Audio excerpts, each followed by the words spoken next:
प्रदेश की सत्ता में वापसी की कोशिशों में जुटी बीजेपी ने जीत के लिए पूरी ताकत झोंक रखी है। पीएम लगातार दौरे कर रहे हैं।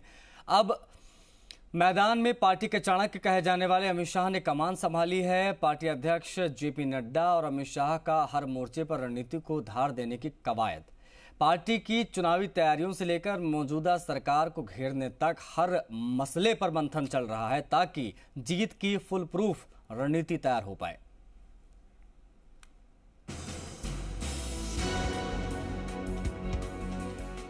राजस्थान में चलेगी शाह नीति। शहमात का सियासी गेम शुरू। मैराथन मंथन से जीत का मंत्र। चाणक्य की रणनीति दिलाएगी जीत। जी हां, राजस्थान के चुनावी रण में अब अमित शाह की एंट्री हो चुकी है, तो जाहिर सी बात है कि चुनावी समीकरण और रणनीति का एक अलग ही दौर देखने को मिलने वाला है। बीजेपी के चाणक्य के तौर पर जाने जाने वाले अमित शाह की चुनावी रणनीति की धार का सिक्का अब न जाने कितने ही राज्यों में पार्टी की किस्मत को संवार चुका है और अब बारी है मरुधरा की। आते ही अमित शाह ने बैठकों का जो दौर शुरू किया वो गुरुवार सुबह 4 बजे तक जारी रहा। लिहाजा ये समझना मुश्किल नहीं है कि शाह ने राजस्थान की सत्ता की जंग को किस कदर गंभीरता से लिया है। जब पहली बार माननीय राष्ट्रीय अध्यक्ष जी, माननीय गृह मंत्री जी के साथ बैठे थे, सारी परिस्थितियों पर, स्थितियों पर, सब पर चर्चा हुई।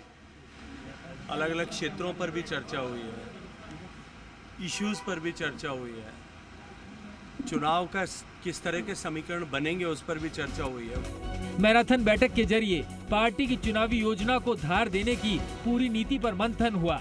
साथ ही आचार संहिता लगने तक पार्टी के आगामी कार्यक्रम बनाए गए।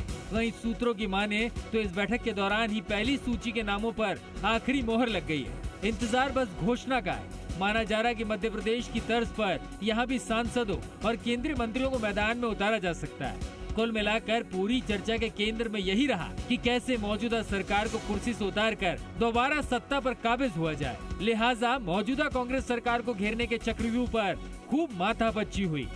वर्तमान सरकार के हालात पर भी चर्चा हुई है। वर्तमान सरकार के खिलाफ जो समाज में मुद्दे हैं, प्रदेश में मुद्दे हैं, मतदाताओं के बीच में जो इश्यू है उस पर भी चर्चा हुई है।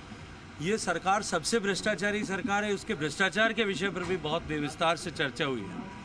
और इन सब चर्चाओं के चलते हुए आने वाले समय में चुनाव को किस दिशा में लेकर जाना है, किस तरह से लेकर के जाना है, इन सब पर हमने बात की। कुल मिलाकर अमित शाह की एंट्री ने राजस्थान बीजेपी को चुनावी जंग के लिए नए जोश से भर दिया है, क्योंकि हाल के दिनों में पार्टी नेताओं के आपसी टकराव, परिवर्तन यात्रा के ठंडे रेस्पॉन्स के चलते कहीं न कहीं पार्टी के मनोबल पर असर दिखने लगा था। लेकिन अब अमित शाह ने अपनी चाणक्य नीति का जोर चलाना शुरू कर दिया है। अब कांग्रेस को भी सोचना पड़ सकता है कि कैसे इस नीति के वार से बचकर उसे सत्ता को बचाना है। विष्णु शर्मा, जी मीडिया, जयपुर।